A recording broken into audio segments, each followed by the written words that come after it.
Hello guys, আমরা চলে গেছিলাম ইকো পার্ক। সেই দিনটা ছিল ফ্রাইডে। এখানে সবে পিতিবাবু ইজুকে কিছু একটা বলছিল। ইজু যেটা খুব মন দিয়ে শুনছে।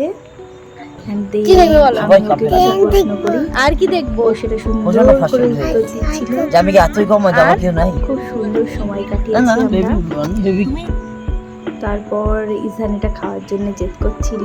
আমরা কিছু সুন্দর সুন্দর ফটোস তুললাম, অ্যান্ড দেন এরকম পোজ দিচ্ছিলাম। আসলেই খুব গরম হচ্ছিল, কিন্তু তাও দেখো ইজান কত আনন্দ পাচ্ছে।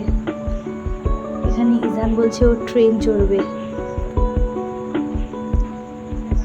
আর এবার হাঁটতে হাঁটতে আস্তে আস্তে আমরা বাড়ির দিকে রওনা দিচ্ছি। ঝর্ণা দেখছিলাম, এখানে ইজহান দৌড়াচ্ছে। খাবার পেয়ে ও কারোর দিকে দেখবে না, ও শুধু দৌড়ে চলে আসবে।